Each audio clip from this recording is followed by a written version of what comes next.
What's going on, everybody? Welcome back to the Going the Distance podcast presented by ImmaculateSports.com. Twitter's at ImacSports.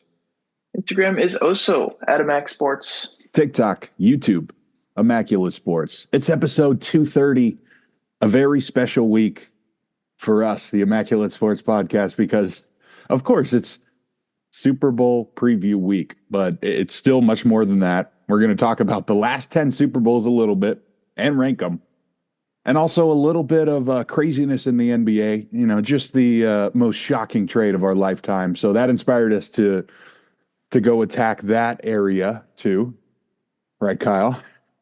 Yeah, definitely worked out in our favor this week as well, too, because the Luka trade did not happen on a Tuesday night. It actually happened on a Friday night. So we had adequate enough time to prepare.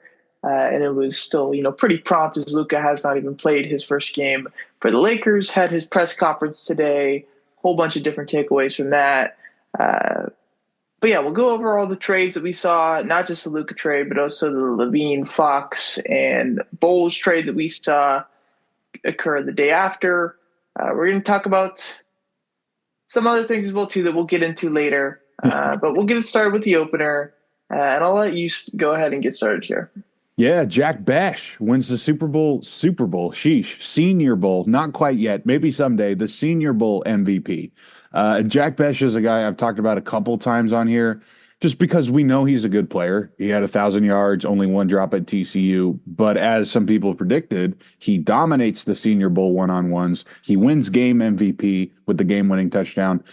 This is going to be very similar to Ladd McConkey last year, not because they're both white guys necessarily, but how you go from a fourth-round guy to a must-grab if he falls to around pick 40. Just a dominant route runner, 6'1", 220, modern-day slot receiver, a guy you can expect to jump in the top three of a depth chart right away. So happy for him. Yeah, definitely a good story from Jack with all the crazy stuff that has happened within his family around the last month or two. For my opener, I'm going with Chip Kelly as the Raiders offensive coordinator. Now, when I first saw this, obviously, if you're a football fan, Chip Kelly is kind of a household name at this point. He's been around the NFL, NCAA for a long time, going back to his days at Oregon and then to the Eagles and then stopped for the Niners for a year and then to UCLA for a stretch of about 6 years, I want to say. And then last year, the OC at Ohio State. And I think the connotation around him, at least my own personal connotation around him was like, okay, this guy's kind of crazy. But he's always had his offenses working. And as Skylar knows, we did some research yesterday when we were prepping for the show, looking into Chip Kelly's offenses. And every single time that he's had talent on the roster, he's been able to succeed. The two times that he did not succeed was UCLA, his first 3 years there, all under 500 years, but ended up turning DTR into a NFL formidable quarterback of what it seemed. We now know DTR is not an NFL formidable quarterback, as shown by his play with the Browns over the past couple of years. So I think he got the best out of him, as well as some other guys on that UCLA roster. Then the other, I guess, biggest on Chip Kelly's resume is his job with the Niners, where he went 2-16 in, I want to say 2016 with the team, maybe 2015.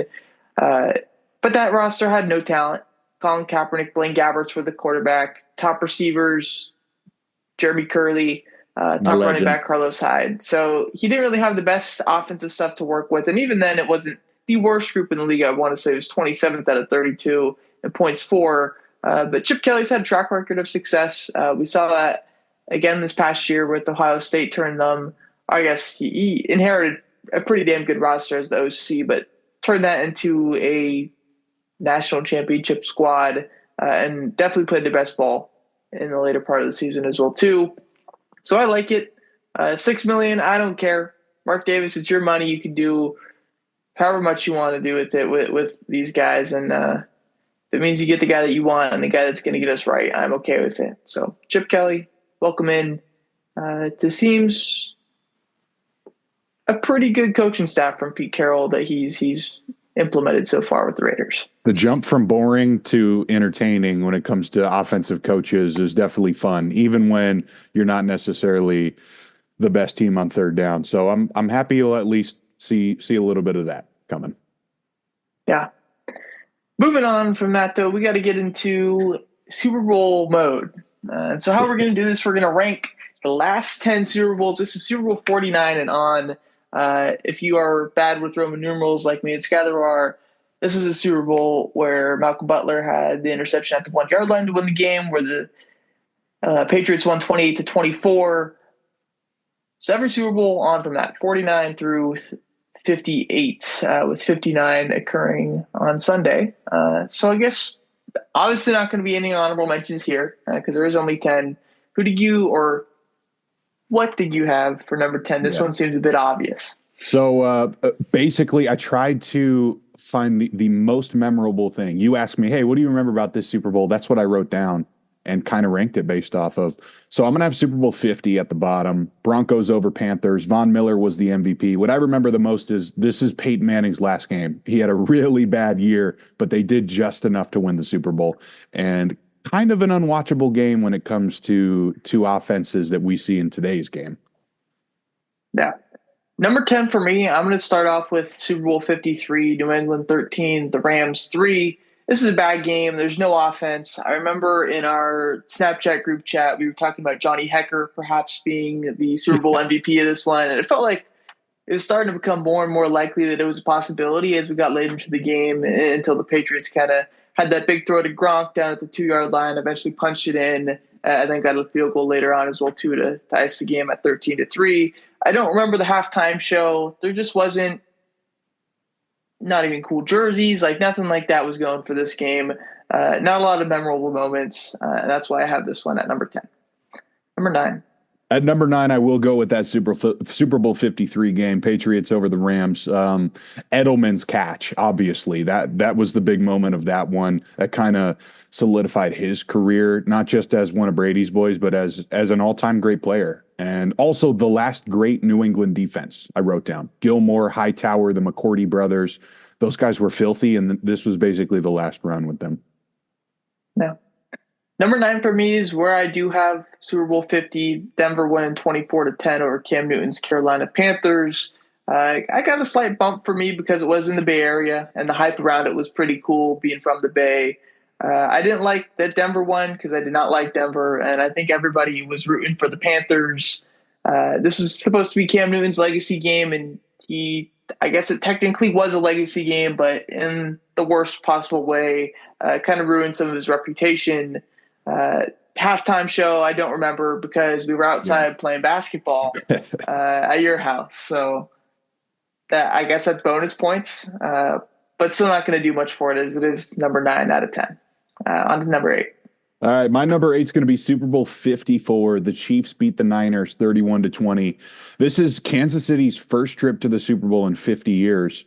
But what I remembered most about this game is that there were 2 really bad interceptions thrown by Jimmy Garoppolo. And we kind of figured out that day that he was never going to win the Super Bowl. Yeah.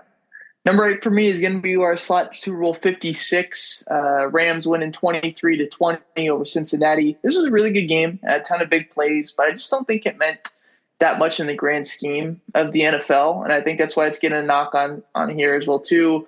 Rams playing at home was pretty cool. That's the first time that we saw that second time because we saw it the year before that for the first time with Tampa Bay playing in their own stadium. Pretty cool halftime show. Dr. Dre, Snoop Dogg, Eminem, Kendrick, and all in LA was a pretty interesting twist to it, even though Kendrick, I believe, is doing the halftime show on Sunday. So second time in the Super Bowl halftime show. But this game, no Brady, no Mahomes, pretty much the only Super Bowl in this time period that didn't have one of the two. So, yeah, I guess it gets that knock for just not being as NFL significant in the big term of things. But it's still cool to see Stafford get his first ring and all those things. Number 7. Yeah, at 7, for a lot of the same reasons, I'm going to have Super Bowl 56. The Rams winning that one, Cooper Kupp, the MVP. And I remember thinking how excited I was to see an AFC quarterback not named Brady, Mahomes, or Manning playing in the Super Bowl. And I actually did look it up. Like you mentioned, it was Joe Flacco, the last one who did it. I think the most memorable part of this game for me was watching the two Hall of Famers on the D line playing next to each other, Aaron Donald and Von Miller, just going absolute bananas in the second half, and also rubbing it in your guys' faces because I bet on LA that day and you guys didn't. Number 7 for me is going to be where I slot Super Bowl 54. Kansas City getting the first ring under the Mahomes era, being the Niners 31-20. This was obviously a pretty slow game, I'd say, until the last 8 minutes, where it really picked up for the Chiefs. They scored like 21 points in the last 8 minutes or something like that. So they had a ridiculous end there. Mahomes was still viewed as a good guy, the up-and-comer, didn't have a ring yet. Everybody kind of wanted him to win this one against the Niners team that it was really good, but definitely not as much as likable at that point, because Mahomes was the guy who was beating Brady for the first, or not beating Brady, but getting to the Super Bowl from the AFC side that was likable at that current state. Halftime show, I guess, with Shakira and J-Lo. I don't really remember too much of that, though. It was in Miami, so that was a pretty cool scene. But not the greatest game, but definitely it being Mahomes' first Super Bowl win bumps it up a little bit. Number 6. At number 6, I'm going to go with Super Bowl 55. The Bucks take care of the Chiefs 31-9. I think I'm going to like this one a lot more than most people. Sounds like you do too.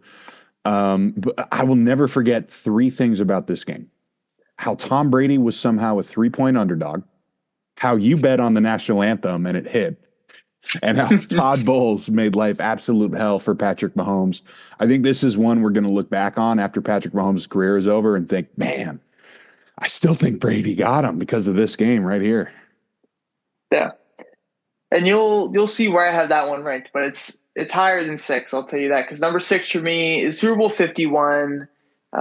New England Patriots coming back from that 28-3 deficit over the Falcons. This one is lower on my list because I was heavily pulling for the Falcons to win this one. I know Spencer, your brother, was very excited watching this game at my house. And there's a vlog of it, and I remember because Spencer's all down, and then at the end of it, we're all like, oh my God, and Spencer's just going crazy. Mm-hmm. This is obviously a great game, one of the best Super Bowl games alone that we've seen in the past 10 years. But just me being heavily rooting for the Falcons really made it hurt for me. And even more because that was the year that the Raiders announced their move, and I was debating on switching teams because I was like, okay, if I was going to do this, I could do this right now. And that team I was debating on was the Falcons, but that 28-3 lead made it so I could not do that anymore because I would not be able to live with that. Yeah, so number 6 on the list is probably a bit low compared to the others. Number 5. At number 5, I have Super Bowl 57. That was the first Chiefs and Eagles game, 38-35, Mahomes with the MVP. I'll always remember saying that's way too much time for Patrick Mahomes as he runs for 30 yards wide open down the middle of the field and gets into field goal range. Hurts and Mahomes were nearly perfect, both there, but I think this is the game that officially made Mahomes an all-time great forever amongst everyone, even the guys who didn't like him. Yeah. Bit of a shocker here as well, too. Super Bowl 49, New England 28, Seattle 24 is in my number 5 spot because I have quite literally no memory of actually watching this game for some reason, which is weird. Maybe it's just because it's the oldest and I was, 12 years old when it was going on, but for some reason, I don't remember watching this game at all. I obviously know the big plays, Jermaine Kearse, Malcolm Butler, like all the stuff that happened within the game. I know those memories, but for some reason, I just don't remember where I was or any of those things. So it bumps it down for me personally. Obviously, an objective list would have this one a bit higher. Number 4. At number 4, I'm going to go with the most recent one, Super Bowl 58. The Chiefs beat the Niners. Again, this is probably a little lower than the consensus here, but I have my reasons. What I always remember, though, is Dre Greenlaw's injury, Kyle Shanahan's overtime flip decision, and, of course, it had to be Mecole Hardman who was just cut by the Jets, who made the game-winning catch. What knocks it down for me, though, is I was at DJ's house watching with him. It was just really hard to be right next to a Niner fan. And even with the lead, even going to the first overtime game in Super Bowl history, we all knew that they had no hope. Yeah. Number 4 for me, on a lighter note, is going to be Super Bowl 52.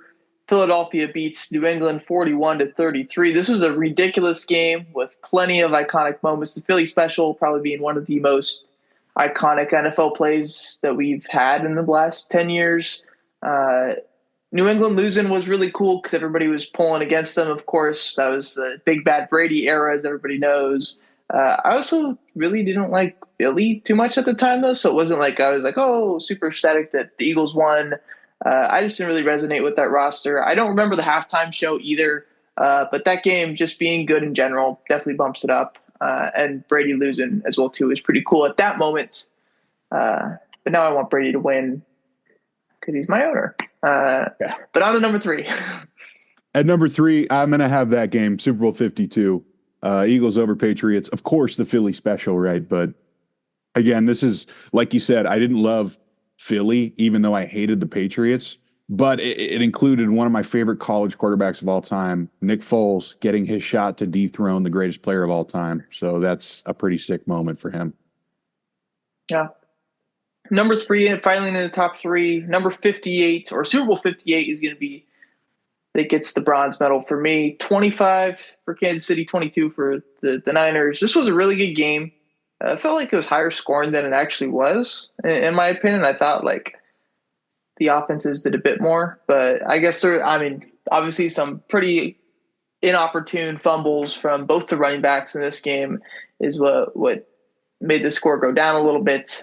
Plenty of shocking moments like those fumbles and missed kicks. Usher had a pretty cool halftime show as well, too. I think that gives it a little bit of value. And it felt like it was also like legitimately the 2 best teams in football that year. I think it was pretty known that the Niners was the best team in the NFC and Kansas City was the best team in the AFC. And we got a matchup of Goliath versus Goliath in that one, which was pretty cool. Number 2. At number 2, I'm going to go with Super Bowl 49. Patriots beat the Seahawks. Of course, it's the Malcolm Butler interception. I don't think anyone in the world was expecting Russell Wilson to throw that ball on the goal line. One of the most infamous moments in NFL history. And you'll definitely understand when we get to the top spot. But I went with the things I thought there were no chance of ever happening. And we actually saw it live. Yeah. Number 2 for me is going to be Super Bowl 57, Kansas City 38, Philadelphia 35. This is obviously the first time Kansas City and Philadelphia matched up in the Super Bowl. We get the second rendition of that game on Sunday, of course. This was an amazing game, but I did bet a lot of money on Philly, and seeing them lose is pretty upsetting for me. This was the ultimate Mahomes legacy game as well, too. I just felt like whatever Philly was going to do to him in this game, it wasn't going to be enough, especially in the second half, seeing how things went there. I guess the worst part about this game was the Hail Mary attempt from Jalen Hurts that landed at like the 30-yard line. It was pretty shitty. It was pretty disappointing, just like not seeing the high arc of the ball and like, just like the anticipation of it coming down and whatnot. So that was pretty shitty, but nonetheless, still a great game. Also, halftime show was pregnant Rihanna at the time, so she couldn't move a lot. I won't say that like knocks it down or anything like that, but just a note there, wasn't like a crazy halftime show or whatever. On to number 1. At number 1, I am going to go with the 28-3 game, Super Bowl 51. Of course, the Falcons lead 28-3, and I hate the Patriots, but I think at the end of the day, this is the one I remember the most. I watched this one at your house with my brother, a big Patriots fan. But I remember not even being that upset that the Patriots came back because we all knew we were witnessing something we would never see again. Maybe the history of the NFL, or as long as we're alive. 28-3 lead. I mean, they couldn't get another field goal in the rest of this game. And even, wow. Yeah. 28-3 Patriots comeback, man. Number one for me, the best Super Bowl in my opinion over the last 10 years is the one with the biggest point margin. Super Bowl 55, Tampa Bay winning 31-9. This was a complete blowout, but the hype was extremely there, and I think it's going to be a Super Bowl that probably lasts the longest in terms of legacy because it's Brady versus Mahomes. And I still think you can make a case that this was Mahomes' best game that we've ever seen him play, because he was making ridiculous throws, diving throws, breaking out of pressure, turning around, just chucking it across his body, right into the hands of guys, and they just drop it. Or there would be a penalty when they caught it or something like that, and it wouldn't count. He was magnificent. What the Bucs defense schemed up against him was great as well too. Brady was great. Tampa Bay played in their home stadium, which is really cool. It was the COVID Bowl, so it kind of still had that frisky COVID vibe to it. And the weekend halftime show was really cool as well too. So I think that gives it bonus points. But yeah, maybe a bit of a shocker for my number one, but I just think the Brady versus Mahomes poster of that is pretty damn cool. Something that we'll never see ever again, of course, with Brady retired, but perhaps the best two quarterbacks of all time going up against each other is rare. To get in the Super Bowl is even rarer, and we got it in that one. I think I would probably put it at my number one most enjoyable Super Bowl ever. So I totally get it. I get it. That was fun. That and Tampa Tom, like that. Yeah. Whole vibe change with him from being like the ultimate bad guy in New England to the cool old 40-year-old dude playing quarterback for the Bucs. So it was an interesting vibe change, and that whole narrative going into the season of who's going to be hurt more, Belichick or Brady, without each other. Brady obviously put that to silence pretty quickly, and that whole navigation of that season for them as well too is really interesting because I believe they had lost the first week against the Saints. Yeah. And they just had a pretty rough early going, if I remember correctly, and then turned it on late. Ended up beating the Saints in Drew Brees' last game back in New Orleans, and the divisional round or wild card round, whatever it was. And it was a pretty good playoff run as well too. So I think that bumps it up as well. That was fun. So we've prepped the brain. We've had enough Super Bowl talk there for the previous. Now we're going into the future, and we're predicting the next best 10 Super Bowls over the next 10 years. But someday. Instead, we'll talk about the one that we got on Sunday. Eagles versus Chiefs, of course. We don't need to say that. Everybody knows. Super Bowl 59, one away from 60. Going to be New Orleans. So what do you think, Scott? I mean, I don't know how to exactly say this. What do we think is going to go down? How we feel about this game? Who do you think is going to win? Who do you think is going to be a big play in this? Or how do you think this is going to go? I will say the more and more I think about this game on Sunday, the more excited I get. A lot of history on the line here. These are two of the best quarterbacks in the league. Maybe not your Mahomes-Brady matchup, but these guys have a lot of history. When I first thought about the game, I was thinking low scoring. Two defenses that have been extremely underrated this season, not talked about like they should. Top 5 groups. But when you actually watch these teams run their offense, man, there's going to be a lot of points, I think, in this game now that I think about it. I don't think I'm ready to hand up the throne from Kansas City. So I think that the 1.5 points is probably safe. But I would expect another great comeback win. I think I'm going to have we'll say a 34-30 Kansas City win. It should be a one-score game. I think both teams should hit 30, and I think both teams are going to try to run the ball a lot. Kansas City probably gives up halfway through, though, and gets a couple calls that go their way. Of course, right? Of course. Why would they not? This game excites me because I think just like the Niners game that we had last year, these are, I think for sure, the two best teams in the league right now. And I think I know a lot of people made the case that Kansas City just having this weird fluky year with the refs and, blocked field goals to win the game and, missed snaps by the center that led to not even getting a chance to kick a field goal to win the game. All those different things that kind of just broke in the Chiefs' way every single time to make it work is kind of making people say that maybe the Chiefs aren't the best. They are. They still got Patrick Mahomes. They still have a great defense. They still got Travis Kelce, Hollywood Brown, DeAndre Hopkins, all these dudes on their offense. And then you look at Philly. Obviously, it was kind of dumb. And Detroit, they were the two best teams in the NFC. But I feel kind of upset that we weren't able to see through the Lions more in their defense, especially with the injuries and the way that the Eagles just have had such a good defense all year and have a better quarterback than the Lions and just had a better scheme in general, defensively as well too. So I am upset that we were ranking the Lions higher.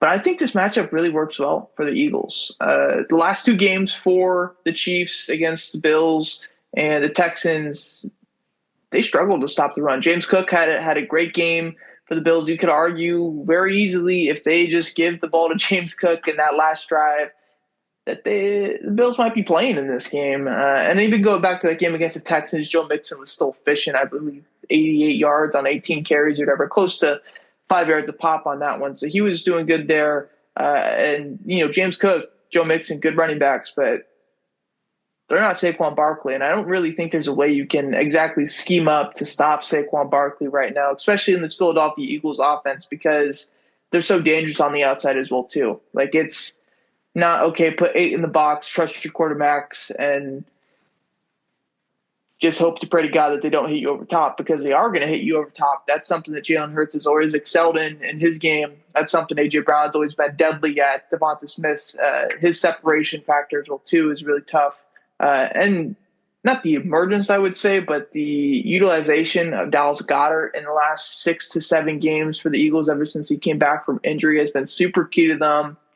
When Hurts gets blitz, he's going to Goedert. That seems pretty common. So maybe they win one play in that, but I just don't think it's going to be something that the Chiefs can do to beat that Eagles offense play after play after play. And I think even with how good Mahomes is, and maybe I'm going to regret this saying this in 5 to 6 days, and I'm just be like, oh, never bet against Mahomes, but I'm doing it here. I think Philly's defense is great. They're really good against the pass.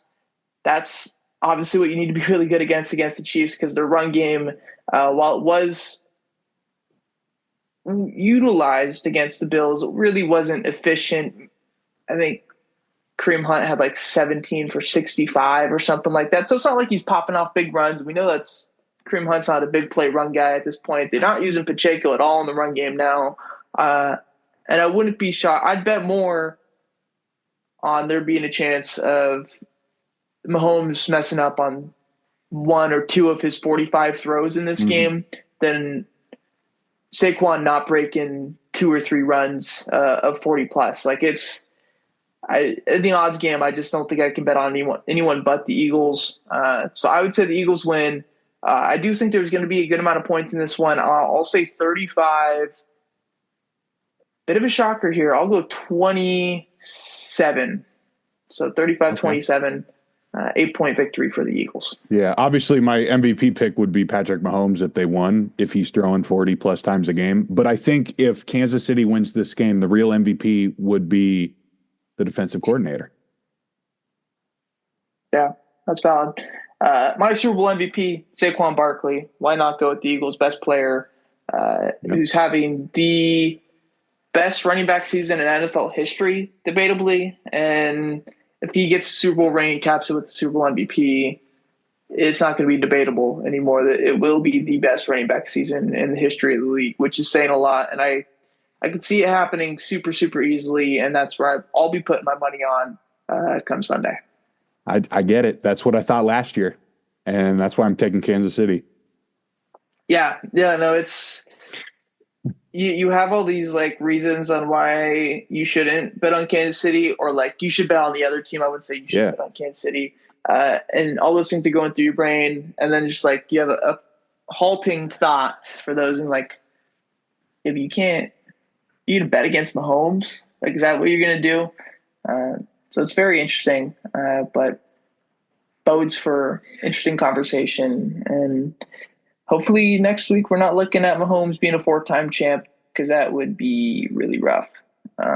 Anyways, moving on from that, we're going to be talking NBA craziness because they've had a ridiculous just week stretch. Luka to the Lakers, of course, AD to the Mavs, De'Aaron Fox to the Spurs, Zach LaVine to the Sacramento Kings, and Zach Collins to the Chicago Bulls. Oh, my God. How about that one?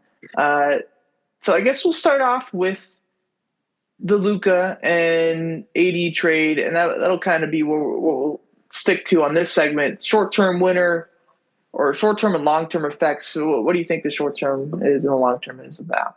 Yeah, I think the short-term effects of the Luka trade are that Anthony Davis, should have a pretty good couple of seasons next to Kyrie. It seems like Anthony Davis actually did know about this. He had some say possibly in Dallas because he waived the trade kicker. Usually if you're upset and you want to stay with LeBron, you'd be like, yeah, screw Dallas. Why would I, give him an extra $8 million back? I'm going to take that. But he didn't. Maybe LeBron's career is elongated by a couple more years if he takes a backseat to Luka. It's a longer short-term effect, but those are the two biggest ones I have.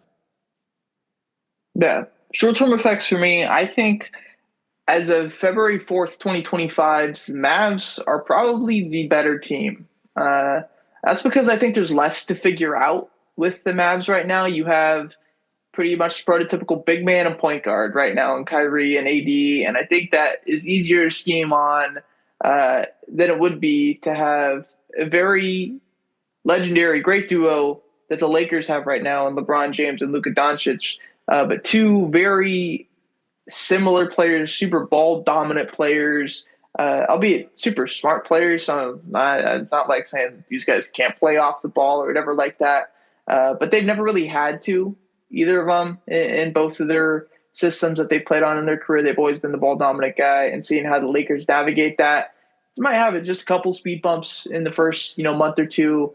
I still think the Lakers probably, I would say saying title contender is pretty tough, but definitely a team to be reckoned with in the West. But I think as of right now, the short-term effect is that the Mavs are the better team as of today, even though we don't think that long-term, and we'll get into those long-term effects right now.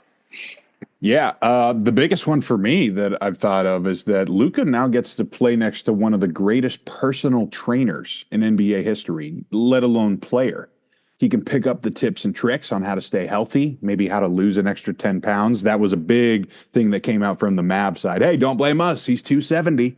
But even though he looks all right, I would trade for Luka if he was 300 pounds, but that's just me, maybe. Obviously, excuse me. I just lost my place. Jesus. Luka's future great moments, something we've talked about.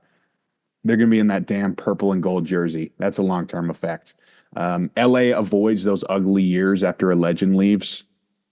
Dallas returns to small market status after Anthony Davis and Kyrie retire. That's something I haven't heard about a lot in the media. And something that I really hope doesn't happen because it just happened to one of my favorite teams. The new ownership kind of made their way in Vegas. They have deep ties. The rumor is that they are going to tank and move the team to Vegas and make the new team have an expansion team in Dallas instead. That'd be the craziest long-term effect that we get from this trade. I haven't heard that. That's pretty ridiculous. Long-term effects for me is that the Mavs championship window is going to be screwed over a couple of years. This takes out their possibility, obviously not a dynasty right now, but their ever possibility of really being a dynasty, because we're not going to see Kyrie and AD, be effective to a title contender scale for the next 4 to 5 years. Maybe, a couple of years we get them to be really good. But after that, it's going to be starting brand new. Like, you don't have anybody after that. For the Lakers, championship window's open, and it's going to be open for however long Luka Doncic remains a Laker.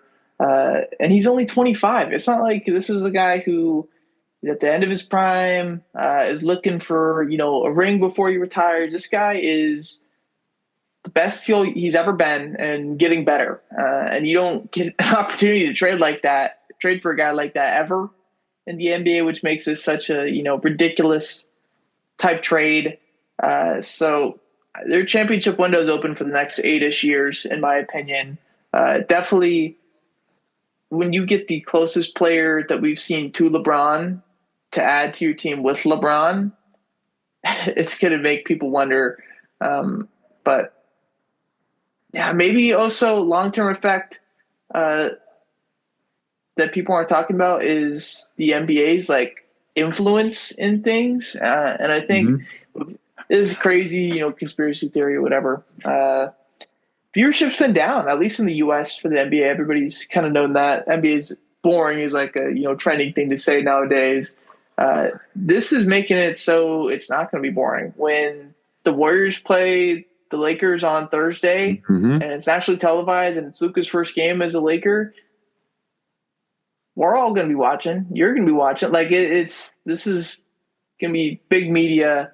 And I think maybe if the NBA is failing to give viewership again, they might push for more trades behind the scenes like this that rattle the feathers and make everybody watch the game again. How about big losers, big winners? What do you think about that? The biggest losers of this trade for me are Mavericks fans. Pretty self-explanatory. I saw a guy on Twitter with like 14 different Luka jerseys. I was just like, oh, Jesus, that reminds me of A's and Jets jerseys just sitting in the closet. Nico Harrison, the Mavericks GM, basically got punked by a guy who he thought was his really good friend, Rob Pelinka. Daniel Gafford and PJ Washington. Sounds like AD wants to go back to the 4. So what happens to those guys? Kind of Jalen Hood-Schifino going to Utah, unless he gets some more shots there and becomes a guy. He'd probably prefer to go back to the Lakers. And my last loser is the Boston Celtics. I think they're no longer going to be the most popular team in the NBA. And I say this as they're beating the crap out of Cleveland on the road right now, but maybe they're a little angry about this too. But I think I'll wait till the winners to continue on to that. But I have the Celtics as a loser this week. No. Mavs fans are by far the biggest losers. I mean, we've been backstabbed by our teams, especially the A's, plenty of times in our lifetime. But I mean, I wouldn't say it's more than, the team moving. Maybe, like you said, it could be a long-term effect of it. But this is like the single biggest backstab move that I've seen to fans ever. I'd say just because it happened out of nowhere. There was no trade rumors. It just, random Saturday night, Luka's a Laker, see ya. And so for them, I definitely feel for them. I know the Mavs have started a program where they can refund fans season tickets this season, which is pretty interesting. I've never seen that, even though their team is still pretty good. But it sucks for them, of course. And then the other loser, I have a question mark behind this one because we don't really know yet. But my guess is Austin Reeves is going to be a big loser of this because I think he's going to get traded within the next day or two. This is kind of the expendable guy now on this team. You don't need Luka, LeBron, and AR-15, especially because he's a guy that can get you a valuable big or be a guy in a piece to get you that valuable big. Definitely the most attractive piece that they'd be willing to trade off, in my opinion. So that would kind of suck for him, that he doesn't get to play with Luka for the next 8 years or whatever, because I assume that would be on his mind. But obviously we don't know that for sure yet, and that's why there's a question mark behind it. What about the big winners, though? The city of Los Angeles. At the moment, they have Luka Doncic, LeBron James, Shohei Ohtani, Mookie Betts, Mike Trout, Kawhi Leonard. It's the city of stars. It always has been, and right now it looks like it always will be as well. Another winner I have is Danny Ainge. We'll give Utah their credit here. The Utah GM jumps in and steals a couple of picks and a young player for pennies without spoiling anything to the media. So that Danny Ainge will be trusted in another move like this to be that third team. I think Max Christie is a winner, a young emerging guy who's actually going to get some serious minutes for a team that will be good for probably 2 more years. Rob Pelinka, once again, just stealing the Executive of the Year award. And maybe my biggest winner this week, Dirk Nowitzki's legacy.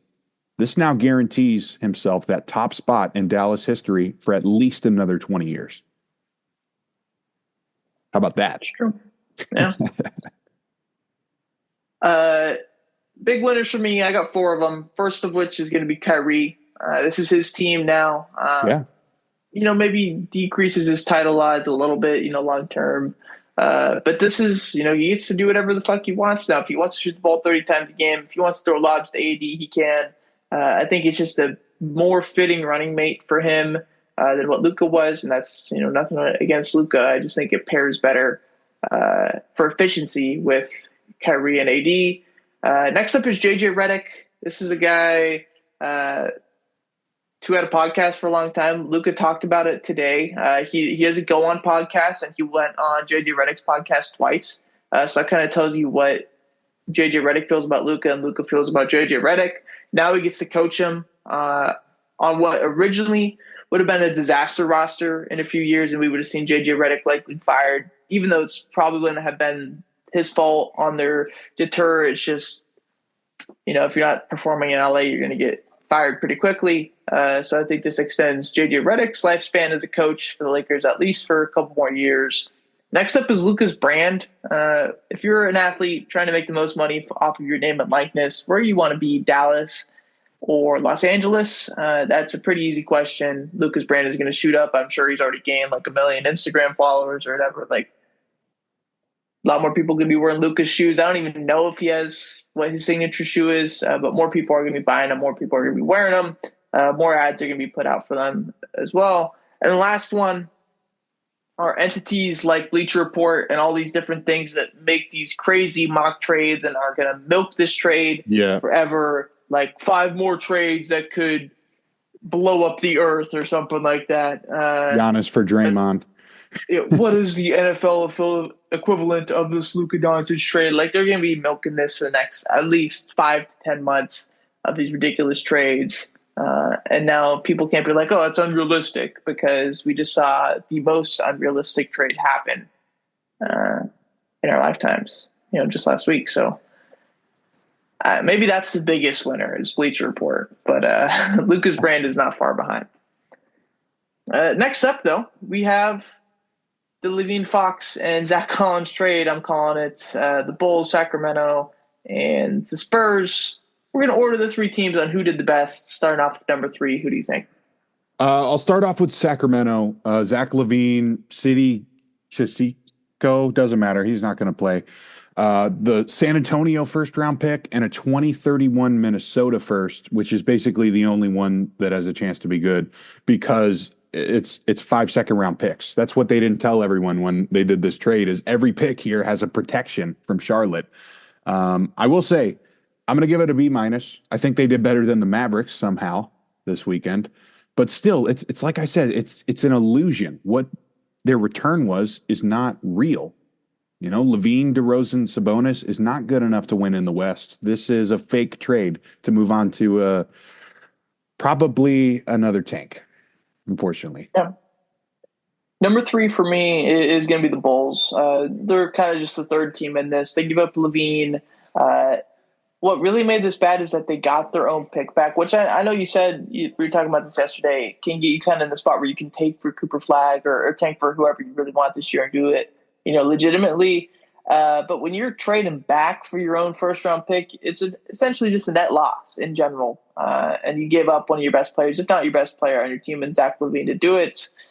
His team already kind of had no direction. They're still in that no direction purgatory feeling after the trade as well too, which I think is the worst spot to be if you're a sports franchise. Either be rebuilding, trying to compete, but don't be in purgatory because that's the worst out of them all. Number 2. So yeah, number 2, I do have Chicago above Sacramento. Zach Collins, Trey Jones, Kevin Huerter, and their own pick back for this season. I'm going to give it an A-. I was actually talking with a Bulls fan at work last night. He was obviously bummed that they traded a fan favorite for some salary cap filler, and that's not the important part. But we both agreed that getting that first back finally rips the Band-Aid off for them. They can start the real rebuild, get out of no man's land, get out of the play-in, and start the tank, like you said, because their owner is probably the worst in all of sports, Jerry Reinsdorf. If you didn't know, he basically forced Michael Jordan into retirement. He basically destroyed the Chicago White Sox over the past 10 seasons when they were looking like one of the brightest futures. And this is kind of the only way to combat that, is to find another Jordan somehow in the draft. So just restart it. Yeah. I'd say probably the second worst owner. I think there's one more that you can put. I blocked him out of my mind. Sorry. I didn't mean to trigger you. He who shall not be named. Yeah. Number one, though, or number two for me is where I had Sacramento. My bad. They get Lavine, but this doesn't really move the needle. Worse player than Fox, of course. I get a whole bunch of picks back, but like you said, there is kind of that it's pick, but it's this. It's not actually what you think it is. Still, I guess opportunities to select players is better than no opportunities to select players, which the Mavs kind of got with only getting one pick back for Luka. But still kind of makes the Kings just be a play-in team. Kind of still in that purgatory type feeling, though. Number one, seems like we got unanimous here, though. Yeah, the Spurs walk out like bandits with De'Aaron Fox and J-Mac. A+. It sounds like Fox has been on their radar for a few years already, so why not bring him in 2 years early? Bring him in 2 years early instead of just waiting in case he doesn't mix well. There's still a little bit of wiggle room. Outside of some shooting troubles, Fox and Wemby actually sounds like it would be pretty insane, and we actually have this. Might be like the craziest thing we've seen since the 7-second Suns when it comes to quick offenses. So I'm excited. I'm happy for him. Like we've been talking about all weekend, the West stays a juggernaut, and you have to make some risks if you want to compete. Just like it has been since we were born, basically. Exactly. Kobe and Shaq. Number one, of course, for me, too, is going to be the San Antonio Spurs. This is one of the best pairings for Wemby, in my opinion, because it gives him so much more of a lob threat. De'Aaron Fox is second in the NBA in drives, I want to say, just behind SGA, or second or third. Jalen Brunson's in there as well, too. But he likes to get to the bucket a ton. And so what does that do? That brings the center over. And when you bring the center over, you have a 7'4" man just waiting by the basket to throw the ball into the hoop. And they're going to do that a lot. It's also going to get more layups open for De'Aaron Fox. It's going to that pick and roll is going to be the best in the NBA for quite a few years now, in my opinion. What the Spurs need to do now, though, is to increase the spacing as much as they possibly can. Get those, they have the 1, they have the 5, the 2, 3, 4 guys need to be able to shoot the ball and play defense, and that's all. Like, let Fox cook, let Wemby cook, and let those other guys just stay the fuck out of there and shoot the open 3 if one of their guys crashes. But it seems so clear now for the Spurs. Like, that's the biggest thing about this, is that you have a complete agenda. We were all just waiting for the Spurs to eventually add somebody with Wemby, because he knew it was going to happen. Like, there wasn't a doubt about Wemby just wasn't going to be alone for 20 years in San Antonio. Like, they found a guy, and this is one of the best guys that they could pair with him. So I really like it, and I think it's going to bode well long term. Next step, say goodbye to Chris Paul and start running quicker. Yeah. Moving on, though, we have a very interesting top 5 to do. We're doing the top 5 OMG moments in history, or I guess our history. So yeah, I guess you can date it back to the 2000s. But this is mainly going to be social media era things. We could title it Woj bombs, but this could be more than just a Woj bomb. This could be Passan. This could be Shefty. Just any of that sports news. When you looked at your phone, and you said, holy fuck, like, this is ridiculous. I did not expect this to happen. Didn't expect it to happen today. Or maybe you did expect it to happen, but it's so crazy actually seeing it happen. So do you have any honorable mentions here? I had so many honorable mentions. I got like 12. All right, I'll let you go through them all. Okay. Like I was saying before we started this, I think, at least to you, is if you want to jump in, let me know. I'm going to run through these because I'm sure we're from the same era. I'm sure some of these resonate with you. We'll start it off with the CP3 to the Lakers trade getting vetoed in 2011. It's like, wait, you can do that? Andrew Luck's early retirement. a couple of Super Bowl stuff that we already talked about, so I left it out. Malcolm Butler, Falcons, 28-3. I have Tony Hawk lands the 900 again at 48 years old. Basically, 360 is one full rotation, another one 540, another half is the 900, but you're landing backwards, not facing the ramp. So it's very easy to snap back and break your head open. Tony Hawk did it at 48 years old. I recommend, if you've never seen the video, go look at it at some point. Jose Bautista, no doubter, in 2015, getting the notification that Boston and LA were going to the 18th inning in the World Series. I was watching that. My stepmom comes home from work at midnight and she thought I was watching a rerun. I'm like, nope, we're still rolling. NBA is canceled with Gobert. Dallas beats Miami in the finals. The LeBron James block and the 3-1 comeback, unfortunately. David Tyree helmet catch, just too young to understand. Middle Tennessee, Florida Gulf Coast, Wichita State's respected tournament runs, and James Harden to the Rockets for peanuts. Those are my honorable mentions. Yeah.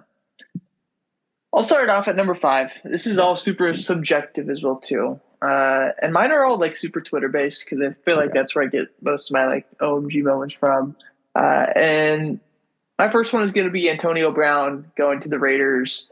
This was a very interesting saga because we knew that he wanted out. There was like an agreed upon trade to the Bills. And then AB said, no, I don't want to go to Buffalo. And then there was no trade. And then I remember I was at prom, junior year prom, on like the floor, and I look at my phone and I see Antonio Brown is going to the Raiders, and I start freaking out. I go to all my friends, start saying the same shit to them, and I remember that being a great moment in general. Obviously, didn't work out great, and I think you could even make an honorable mention for Antonio Brown being cut and then being signed by the Patriots a week later, somewhere on this list as well too. But that first initial Antonio Brown to the Raiders was a great moment for me. How about you, number 5? I'm going to go with a similar route here. I thought there was no way in hell Aaron Rodgers would ever come to the Jets. It hasn't really worked out, but I am going to end up sticking it inside my top 5 because I was watching the Pat McAfee show every week, every single morning for months, trying to figure out when this guy was coming on. And then he finally was like, yeah, I guess I could say it. I plan to play in New York this year. Still incredible, even though it may be over pretty soon. Number 4 for me is going to be the whole Arson Judge situation on Twitter, where John Heyman said Arson Judge appears headed to Giants. At that time, I didn't know exactly what he was getting on because I really was new to John Heyman's how he tweets, and he just tweets like Judge to Yankees. Like that's his tweet. When you compare it to like Passan, it's way less official. Passan will be like breaking. The New York Yankees have agreed to a deal with outfielder Aaron Judge on a money whatever, and say the whole details to it. So Heyman's tweet was just so casual that I was like, what the fuck? But everybody freaked out. Everybody thought Judge was going to the Giants. Then we end up getting news, I believe, later that night or like not too long after that Judge is not going to the Giants and going back to the Yankees instead. Obviously, the unraveling of that whole contract details too, whereas the Giants, the Padres, and the Yankees all in it just made it so much more interesting as well too. Big sweepstakes obviously mattered a ton here in the Bay as well too, even though we weren't or we aren't Giants fans, but pretty ridiculous moment. And seeing that whole go down and then seeing it go down with Carlos Correa like a month later, it was pretty ridiculous as well too. So Arson Judge is my number 4 guy. All right. So for this one, I thought about leaving it off just because it's not a happy moment. But after a lot of thinking, I'm going to combine 2 of the sadder moments of guys in their prime who we lost. That's Jose Fernandez and Sean Taylor. They were both killed at 24 years old. Jose, obviously, during the Twitter era, I remember waking up and seeing the tweet physically. Sean Taylor was more of your parents going, hey, that player you really like who just destroyed the punter, you're never going to watch him again. Sorry. And I think those were definitely top 5 wow moments in my sports life. Yeah, that's valid. Number 3 for me, definitely a bit of a different note here, is when Devontae got traded to the Raiders, because this was something that was rumored for years, hinted at for years on what seems to happen weekly or super common occurrence of Devontae doing these like cryptic Instagram story posts that he just, hints at that he could be willing to go to another team or something like that. And this was the offseason. The Raiders just made it to the playoffs. We just got a new coach. We had Derek Carr still there. And I remember, I don't remember exactly what I was doing at the moment because I was actually taking a nap when this trade went down. But I remember looking at my phone when I got up and freaking out immediately. I had so many text messages from Alex and some of my other friends as well too. I remember getting up, going right to my dad's office, telling him that we got Devontae, him freaking out as well too, and then ordering a jersey like a couple hours later once the trade got official. So that was a pretty cool moment, seeing your favorite player go to your favorite team in a move that nobody expected to really have gone on from the outside, but from the inside, you always kind of believed it would happen. It was pretty damn cool. Obviously didn't work out on long term, but that moment alone was like, this is a really cool thing to see. Number 3 for you. My number 3 is an actual play more than the notification. I'm going to go with Auburn beating Alabama on the kick 6. Chris Davis taking it back. It's not exactly the type of moment that the Luka Doncic one was because no one was expecting it. But then again, no one expected number 1 Alabama to lose either. That's when they didn't even have Cam Newton. They're usually not a very good team. They slayed the dragon. I'll never forget watching that one and just freaking jumping up and down. He's still going. He's going. They beat Alabama. And now we watch the Iron Bowl every year because of that. Yep. Number 2 for me is what happened this past weekend with Luka going to the Lakers. It just happened so out of the blue.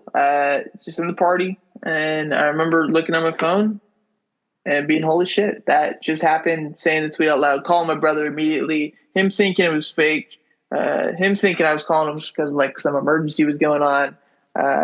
Instead, I just told him, because he's a Laker fan, that he just got one of the best players in the league. We've talked about it a ton already, so I don't want to go on and on and on, but that was a crazy moment that I'm definitely going to be like, I remember where I was for when that happened. And I decided not to put the Luka trade on here, even though it would probably be this spot right here. I think I took this exercise as let me think of some things from the past more. So I do have KD to Golden State here. I thought there was no way in the world he would ever come to the Warriors. It makes no sense. We're at the time a small market team from Oakland. We would never pay. Our moves are trading away the superstar for an overpaid center because we can never find a center like Andrew Bogut or whatnot. So this was incredible. I thought he was going to Washington for sure. They won 2 championships. It should have been more, but still an amazing run I'll never forget, never take for granted. Yeah. I talked about Devontae being my favorite football player during that time period. KD was my favorite non-Warrior during that time period when he was with the Thunder. He was like my guy. And so I do have that at number 1. I vividly remember turning on ESPN on 4th of July and seeing that KD went to the Warriors. And immediately seeing social media just freak out and saying how this ruins the league. Obviously, it kind of did ruin the league for a couple of years because the Warriors were just unstoppable. Those first 2 years that KD was a Warrior led him to 2 NBA championships and 2 finals MVPs for KD in those 2 years. But seeing your favorite player go to your favorite team in a pretty ridiculous moment, it's not something you see too often. And seeing it right there for the KD and having it accumulate into what it did with the Warriors rings was pretty cool, and definitely going to be a moment that I remember forever. And just like the whole memes around my next chapter, because I believe it was an Athletic article or the writer or the Players Tribune article. That's what it was. And it was a really fun moment as a Warrior fan, obviously coming off of that 3-1 deficit loss. just sparked a whole new level of fuck you for Warriors fans for the next 5 years. The top moment. I figured this would be my top one because this is the moment when I realized I have to watch Major League Baseball every year for the rest of my life. It's David Freese's game-tying triple in Game 6. I was 9. It was one of the first World Series where, like I said, I had to get home on time to watch every single game, no matter what. The game ended up going super late, so I had to listen on the radio by the time it was. I think he ended up hitting the walk-off homer in the 12th inning or so, and I remember hearing it on the radio, laying in my bed. But I got to watch the triple live and to watch Nelson Cruz go up and not get it. And they keep going. I loved Albert Pujols. He got his ring too. David Freese was just one of those guys who became immortal in the most unlikely way because he's not a superstar. And that's why baseball's awesome. Now, I will say probably the most oh my God game that I've watched, 2017 World Series Game 5 in Houston, that crazy extra inning game where it's Correa hitting homers and then Puig hitting homers and both went into the Crawford boxes. I believe ended with that Bregman, I want to say, who had the walk-off in the 11th inning or whatever. I remember it being a school night. I remember staying up after my parents to watch the game. And I just obviously staying up after your bedtime when you're a kid is pretty a cool thing to do. And so remembering that moment was pretty big. And I remember during that game, and this is the best game I've ever watched, and I still think it remains. I'm sad it doesn't get talked about more because of the 2017 Astros thing. I think that kind of brings it down a little bit. But that game alone, made me say, this is – even though I was already pretty locked into baseball at that point, that was the game that I was yeah. Because it's all about that moment.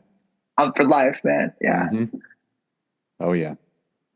Moving on from that, though, less exciting, but still definitely means something for a lot of guys. The Senior Bowl happened this past week, and Skyler's got some winners from this past weekend. Yeah, let's not focus on the losers today. This is a happy podcast mostly, other than a couple of the unfortunate things we had to talk about today. But I got a list of winners. These are guys who have risen up crazily. We're looking at potential first rounders for all these guys now. We'll start off with Josh Connerly Jr., the left tackle out of Oregon. He was one of the best players in practice all week. How about the guy who had the most viral clip of the week, Mike Green, edge rusher from Marshall? Again, one of those guys you're not really sure. He played in the Sun Belt. Should we take him in the first round? Now you're talking about him as a top 8 pick right now because he dominated everybody at the Senior Bowl. Another edge rusher who dominated, Shamar Stewart, edge from Texas A&M. These guys are now up at the top.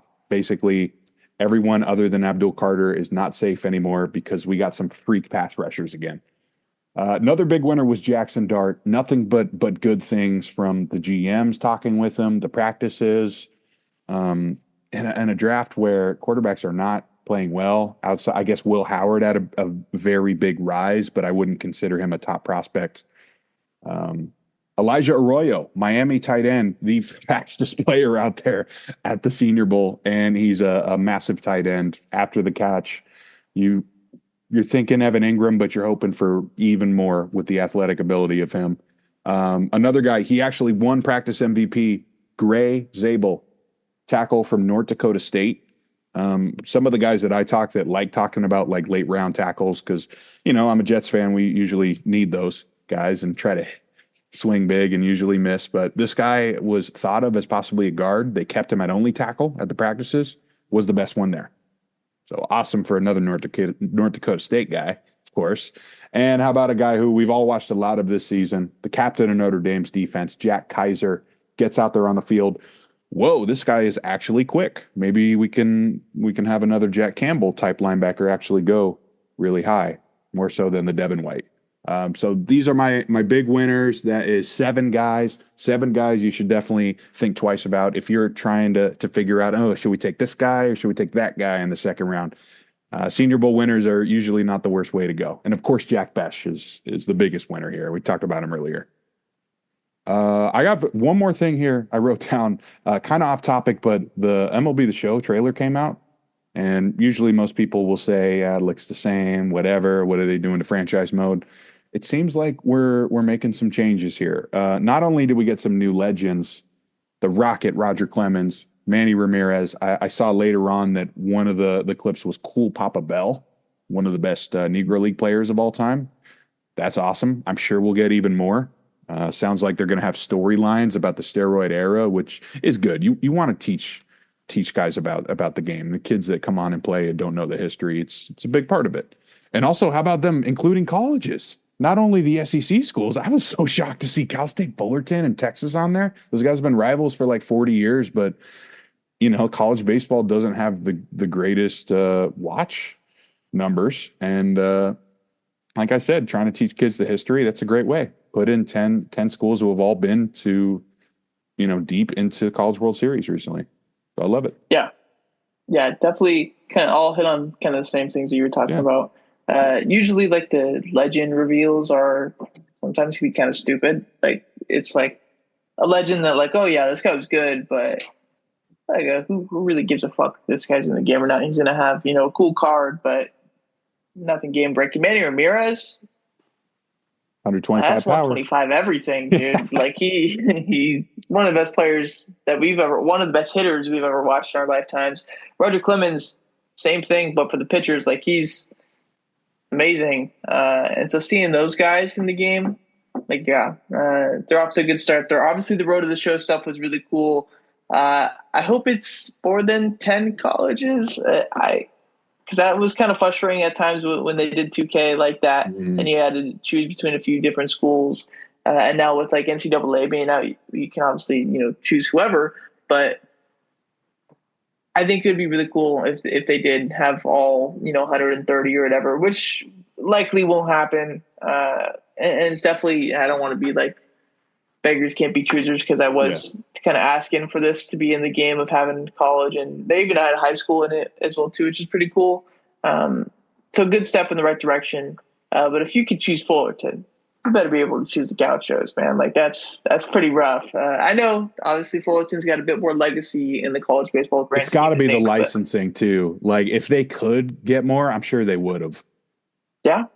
But we're going to have an MLB draft guy in the game at some point with Bremner. So it'd be cool if they get UCSB in there, and I could do a realistic Kyle Batista Road to the Show.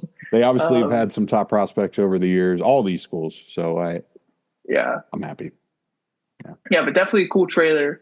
And for a game that comes out in a month and 10 days if you get it and get the early release that comes with it. So that's pretty cool.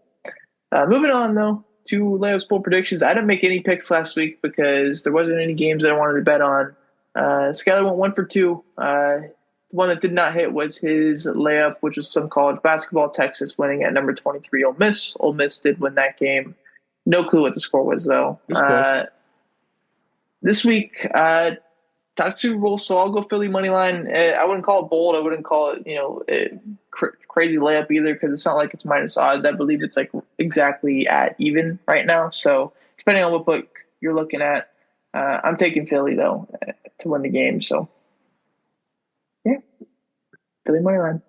My layup will be that Travis Kelce will score anytime touchdown. That's plus 125. I figure just in case they flip it to him or something, and we'll make sure we're covered, because you never know with Kansas City. But what we do know is they like to go to their top target in this game a lot. Even that game when they got destroyed by Tampa, he was like 12 catches for 144. So I'm still expecting big things from Travis Kelce on Sunday. Yeah. Last Super Bowl prediction, again, NA for me. I didn't have anything. Skyler's got his right, though. Minnesota getting a win at Phoenix on Wednesday. Phoenix so that goes green. Unless they're playing the Warriors. They beat us by 30, but or 25. I'll give us that back. Well, we suck, too. This week, I have Saquon scoring 2 touchdowns. I have Philly winning this game. I have him winning it by 8, if I remember correctly, 35-27. Saquon 2 TDs. Plus 205 on Fliff, probably going to be the lower end of the odds for sportsbooks Fliff-wise. So if you look at like DraftKings or FanDuel or something like that, if you have that in your state, Only legal betting here, of course. Yes. Probably be a bit higher than plus 205, but I could see Saquon getting 2 touchdowns extremely easy in this game. Yeah, I went with the same exact strategy, except it's Jalen Hurts that's going to get those 2 rushing touchdowns for plus 550 for a guy who's done this multiple times this season. He did it the last time they played the Super Bowl. 550 is kind of a lot of money for a Super Bowl prop bet, and I definitely think that not that they would go away from Saquon, but just that the brotherly shove has been so unstoppable. Why would you not run it if you do get down to the goal line again? Yeah. That's going to do it, though, for episode 230. Episode 231 next week, obviously. No NFL season, so we'll be on to pitchers and catchers reporting. First time in 5 days for the Cubs, which would be cool. Besides that, I got no clue we're going to talk about for the next 6 weeks until baseball season starts. But we'll figure that out, as we always do. Hopefully All-Star Weekend is all right for the NBA. That'll be next week. In the Bay, which is cool. Yeah. I saw the celebrity game for that. It's Team Bonds and Team Rice, which is pretty cool. So they did go with 2 Bay Area legends. Unfortunately, 2 Bay Area legends of the other side. But we don't. No Tim Brown versus, well, I mean, I don't know, Eric Chavez. Dave Stewart? I don't know. Zito. Yeah, because they give a fuck. He gives a fuck about the NBA. I doubt. But still cool. All that stuff's happened in the Bay. Obviously, the Bay Area's became a pretty popular Bay Area or basketball location now with the Warriors. Valkyrie coming. Yeah, but gonna be a cool week for the Bay Area, of course. Yeah. Well, all right. Hope we get a good Super Bowl, a couple memorable moments. So when we do this again in 10 years, we will remember Super Bowl 59. Yeah. 59. But 60 through 68 are all going to be Raiders victories. So I'd say Eagles at number 10 on that one, unfortunately. But well, all right. One last Super Bowl for Mahomes to be in, but the first Super Bowl ring for Jalen Hurts happens on Sunday. We will see. Hopefully you're not too upset next week if it doesn't happen. Saquon, Super Bowl MVP, put your life on it. Take out a mortgage on the house. Oh. Throw it on that bitch. That's right. Okay, proceed with caution, but I like the enthusiasm. We'll be back next week, 231. Let's have a great Super Bowl 59. It's a lock, dude, I swear. I swear.